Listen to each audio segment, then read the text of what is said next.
Hello everyone, how are you all. कैसे आप सभी लोग। Welcome back to the channel Ed Uncle. में हूँ फतेहान खान, आपका सिविल गुरु। और आज आपको मैं बताने वाला हूँ न्यूटोनियन फ्लूइड्स के बारे में डिस्कशन होने वाला है। यहाँ पर पराक्रम बैच लॉन्च हुआ जिसमें फॉर्मूला सीरीज हम आपको करा रहे हैं। यहाँ पे हर सब्जेक्ट का फॉर्मूला बेस्ड क्वेश्चन जो भी जेई एग्जाम में आता है, जो भी एग्जाम अभी पूछने लगा है पिछले कुछ सालों से कि न्यूमेरिकल पैटर्न बन रहा है, तो स्टूडेंट्स को एक कंफ्यूजन रहता है, एक डर सा रहता है कि न्यूमेरिकल पोर्शन जब आएगा, जब उनको एनकाउंटर होगा, तो वहां पर उनको लगता है ये तो मुझसे गलत होगा और वो स्किप कर देते हैं और वहीं से उनकी रैंक पीछे रह जाती। तो इसीलिए यहाँ पर आपके लिए न्यूमेरिकल क्वेश्चंस मैं आपके लिए लेकर आया हूँ कि आपका एक फियर उससे आप ओवरकम कर सकें और आपकी प्रैक्टिस भी हो। टॉपिक आपसे डिस्कस करता हूं, उस पर बेस्ड फॉर्मूला आपके लिए लेकर आता हूं और उस फॉर्मूले पे बेस्ड जितने भी क्वेश्चन आते हैं उनकी मैं आपको प्रैक्टिस कराता हूं। न्यूटोनियन फ्लूइड हमने कल भी देखा था, इसी के बारे में डिस्कशन किया था और इसी को आज कंटिन्यू करने वाले हैं। और नेक्स्ट टॉपिक इसी से रिलेटेड होगा, नॉन न्यूटोनियन फ्लूइड के बारे में भी हम जानेंगे। तो इसी तरह आप हमारे चैनल से जुड़िए, क्योंकि यहाँ पर एक पूरा बैच का, पूरे एक सब्जेक्ट का टॉपिक वाइज हम आगे बढ़ रहे हैं। आपका पूरा सब्जेक्ट कंप्लीट होगा इसी तरह से। तो चलिए आगे बात करते हैं क्लासिफिकेशन ऑफ फ्लूइड। कल हमने देख लिया था न्यूटोनियन फ्लूइड और नॉन न्यूटोनियन फ्लूइड के बारे में हम डिस्कस कर रहे थे। न्यूटोनियन फ्लूइड वो होता है जो न्यूटन लॉ ऑफ विस्कोसिटी को फॉलो करता है। और न्यूटन लॉ ऑफ विस्कोसिटी क्या कहती है, यहाँ पर shear stress is equals to mu d you upon D y. Mu d you upon D y Newton law of viscosity कहती है mu d you upon D y, या फिर mu d theta upon D t, d theta upon D t. ये होता है हमारा Newton law of viscosity का relationship. अगर जो भी फ्लूइड इस रिलेशनशिप को फॉलो करता है तो न्यूटोनियन फ्लूइड कहलाता है। जैसे कि वाटर हुआ, ऑयल हुआ, डीजल हुआ, केरोसिन हो गया, मर्क्यूरी हुआ, गैस हुआ, तो ये सभी fluids Newton law of viscosity को फॉलो करते हैं। क्लियर है। अब बात करते हैं non Newtonian fluid. Non Newtonian fluid आपको बताया जो भी फ्लूइड इनको फॉलो नहीं करते वो नॉन न्यूटोनियन फ्लूइड होते हैं। इसके बाद हम इसी के बारे में डिस्कस करने वाले हैं, न्यूटोनियन नॉन न्यूटोनियन फ्लूइड के बारे में। तो आगे बात करते हैं कि न्यूटोनियन फ्लूइड्स में स्टूडेंट्स को कंफ्यूजन हो रहा था कि सर हम कैसे पहचाने, ग्राफिकल रिप्रेजेंटेशन बता दीजिए। मैंने यहाँ पर आपको थ्योरी समझाई, उस पर बेस्ट फॉर्मूला बताया, एक बार ग्राफिकल भी समझा देता हूँ ताकि स्टूडेंट्स को क्रिस्टल क्लियर हो जाए। अगर सपोज कीजिए यहाँ पर रिलेशनशिप क्या था, shear stress is equals to mu d you upon D y, mu d you upon D y, या फिर कह सकते हैं mu d theta upon D t, d theta upon D t, rate of shear strain.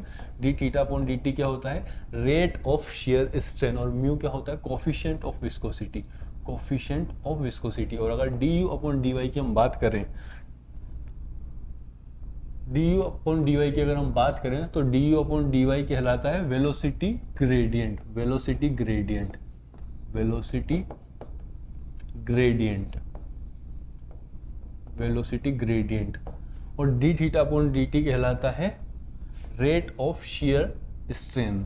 Rate कब आएगा, जब भी time encounter होगा, टाइम के रिस्पेक्ट में वेरिएशन दिखेगा D theta upon D T, तो वहां पर वो रेट कहलाएगा, rate of shear strain, rate of shear strain. Clear है, क्लियर है, यहां तक कोई डाउट है।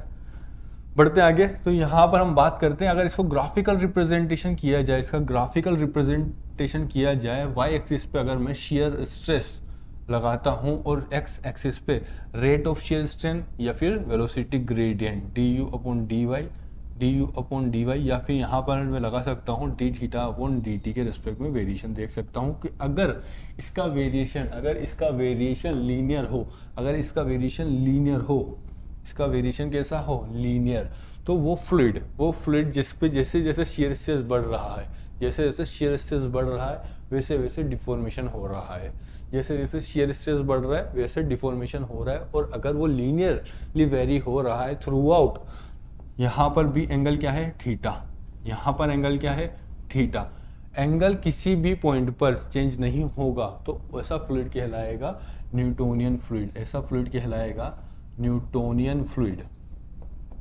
न्यूटोनियन फ्लूइड, वो फ्लूइड क्या कहलाएगा, न्यूटोनियन फ्लूइड। क्लियर है। अब आपको theory plus formula plus graphical representation जो कि एग्जाम में पूछा जा सकता है, यहाँ पर आपको ग्राफिकल वेरिएशन भी दिखाया जाएगा। कल आपको जब मैं नॉन न्यूटोनियन फ्लूइड पढ़ाऊंगा तो आपको कंपैरिजन करने में आसानी होगी कि नॉन न्यूटोनियन फ्लूइड में किस तरह का वेरिएशन दिखता है। क्लियर। बढ़ते हैं आगे बढ़ते हैं सवालों की तरफ, क्योंकि सवाल आपसे पूछे जाएंगे जो कि क्वेश्चन न्यूमेरिकल बेस्ड रहेंगे। पहले एक बार हम देखते हैं किस तरह का एक बेसिक लेवल के क्वेश्चंस लेकर आया हूँ, फिर इस पर बेस्ड ही हम हाई लेवल क्वेश्चन भी करेंगे आगे। When a fluid is called turbulent fluid, fluid turbulent कब कहलाता है? टर्बुलेंट फ्लूइड कब कहलाता है? जब उसकी वेलोसिटी हाई हो, या फिर कह सकते हैं उसके अंदर कुछ एक्सटर्नल फोर्स लगने की वजह से उसके अंदर पावर जनरेट हुआ है, या फिर रेनॉल्ड्स ने एक अपना क्राइटेरिया इंट्रोड्यूस किया कि अगर उसने एक नंबर दिया, रेनॉल्ड्स नंबर जिसको हम कहते हैं आर ई, इसे डिफाइन करते हैं। आर ई क्या होता है? म्यू रेनॉल्ड्स नंबर होता है density into velocity into diameter divide by dynamic viscosity, rho v d by का म्यू। और यहाँ आप सभी जानते हैं काइनेमेटिक विस्कोसिटी क्या होता है? Dynamic viscosity to the density. तो इसको लिख सकते हैं हम v d upon kinematic viscosity, क्योंकि डेंसिटी डिवाइड हो जाएगा विस्कोसिटी से, तो यहाँ पे काइनेमेटिक विस्कोसिटी बन जाएगा। तो दो इसके रिलेशनशिप होते हैं, डायनामिक विस्कोसिटी की टर्म में और काइनेमेटिक विस्कोसिटी की टर्म में। क्लियर है? रेनॉल्ड्स ने कहा है अगर आप इधर यहाँ पर velocity of flow, diameter of the pipe, या फिर यहाँ पे लेंथ ऑफ अ पाइप भी आ सकता है, viscosity of a fluid, density of a fluid, अगर इनकी वैल्यूज रखते हैं और इन केस रेनॉल्ड्स नंबर की वैल्यू लेस देन 2000 आती है तो फ्लो कहलाएगा लेमिनार। तो फ्लो कैसा कहलाएगा? Laminar flow. तब फ्लो क्या कहलाएगा? Laminar flow. क्लियर है? और अगर रेनॉल्ड्स ने कहा है कि अगर रेनॉल्ड्स नंबर मोर देन 4000 आ जाए तो फ्लो कैसा कहलाएगा? Turbulent flow. फ्लो कहलाएगा टर्बुलेंट फ्लो।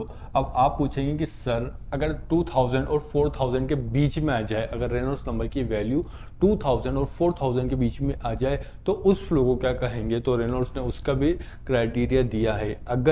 अगर Reynolds number is greater then, यहाँ पे लेस देन लिख सकते हैं, and greater than 2000 and less than 4000, तो ऐसे केस में फ्लो कहलाएगा ट्रांजिशनल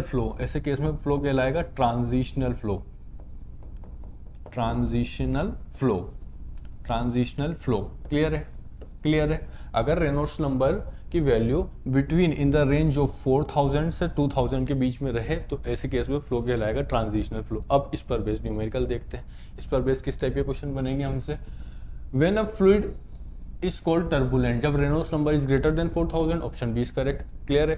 बस आपको यहाँ पर इसकी जो क्राइटेरिया है, जो उसका जो सिग्निफिकेंस उसने बताया कि इन क्राइटेरिया के बेसिस पे आप फ्लो को जज करेंगे, तो बस वो याद रखिएगा। और क्वेश्चन एक मिनट में होने वाले हैं। यहाँ पे 1 मिनट के आपसे ये 5 सेकंड में क्वेश्चन सॉल्व हो जाएगा, बस क्वेश्चन पढ़ने जितना टाइम लगेगा। When is the fluid called laminar, जब रेनॉल्ड्स नंबर की वैल्यू लेस देन 2000 हो तो वो फ्लो कहलाएगा लेमिनार फ्लो। क्लियर है? आगे बढ़ते हैं, अब थोड़े और अच्छे क्वेश्चंस देखेंगे। यहाँ पर 3 flows named as 1, 2, 3 are observed. The Reynolds number for the 3 are, तीनों फ्लो के रेनॉल्ड्स नंबर दिए हैं 100, 1000 and 10,000. Which of the flow will be laminar? तो सीधी सी बात है, लेमिनार फ्लो होने के लिए रेनॉल्ड्स नंबर की वैल्यू लेस देन 2000 होनी चाहिए। तो 2000 से कम 1000 है और 100 है, तो यानी कि only 1 and 2 is the correct answer. So option B is the correct choice. Clear है? आगे बढ़ते हैं। Which of the following is a formula for the friction factor of circular pipe. अब फ्रिक्शन फैक्टर क्या होता है? फ्रिक्शन फैक्टर ये आपको खुद में एक अलग टॉपिक हो जाता है, बट इसका एक फॉर्मूला होता है जो कि एग्जाम में पूछा जाता है। फ्रिक्शन फैक्टर होता है 64 divide by Reynolds number. Friction factor होता है, फ्रिक्शन फैक्टर जिसको एफ से डिनोट करते हैं, फ्रिक्शन फैक्टर होता है 64 divides by Reynolds number R E. तो इसका फॉर्मूला यहाँ पे आपको चॉइस दी होगी, option C is the correct choice. Clear है? यहाँ तक आपको समझ आ रहा है, आई होप। अब यहाँ पे कुछ और क्वेश्चंस देख लेते हैं। Which of the following is a type of fluid, ये सभी क्वेश्चन जेई के प्रीवियस ईयर क्वेश्चन है। विच of the following is a type of fluid based on viscosity, कि किन फ्लूइड्स को हम विस्कोसिटी पर बेस्ड या फिर उनको कैटेगराइज करते हैं। तो आप सभी जानते हैं रियल फ्लूइड्स की बात चलती है हमेशा, रियल फ्लूइड्स को ही हम विस्कोसिटी के बेसिस पे डिफाइन करते हैं।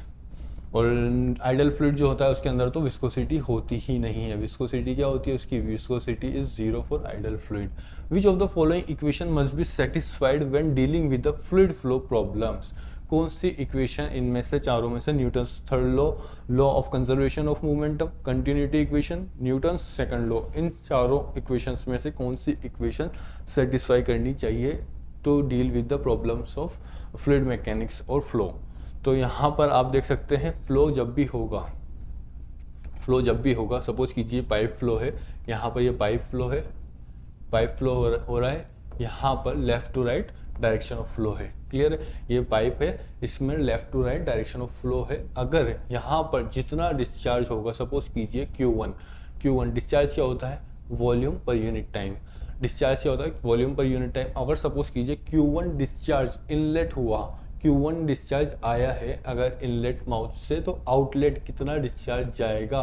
तो वो चीज़ कंटिन्यूटी इक्वेशन गवर्न करती है। वो कहती है, कंटिन्यूटी इक्वेशन कहती है कि discharge coming in will be always equal to the discharge in the outlet. तो Q1 will come out to be same as that of Q2, और यही इक्वेशन गवर्न करती है कंटिन्यूटी इक्वेशन, और इसी के बेसिस पे फ्लूइड मैकेनिक्स हम पढ़ते हैं। तो continuity equation is the correct choice for the particular question.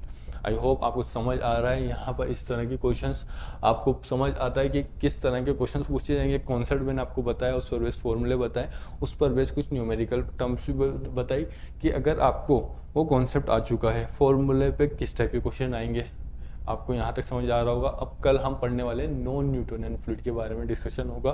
तो यहाँ पे आज हमने न्यूटोनियन फ्लूइड कंप्लीट कर चुके हैं। इस पर बेस किसी भी टाइप के क्वेश्चंस आप एनकाउंटर कर सकते हैं इजीली। अगर कोई डाउट आता है तो आप कमेंट सेक्शन में पूछ सकते हैं, और डिस्क्रिप्शन में आपको टेलीग्राम लिंक मिल जाएगा। टेलीग्राम चैनल को ज्वाइन कीजिए, जहाँ पर daily number of question upload किए जाते हैं। वहाँ पर आप प्रैक्टिस कीजिए। डाउट आता है तो आप कमेंट में पूछ सकते हैं, या फिर आप कॉन्टैक्ट कर सकते हैं। 24 आवर्स मेंटर्स अवेलेबल रहते हैं, आपको नंबर गिवन है रहते हैं, डिस्क्रिप्शन में भी मिल जाएंगे। ठीक है, तो फिर चलते हैं, फिर कल मिलते हैं नेक्स्ट क्लास में नॉन न्यूटोनियन फ्लूइड के साथ। Thank you everyone, wish you all the best for your preparation. Do like and share and subscribe the channel. Thank you.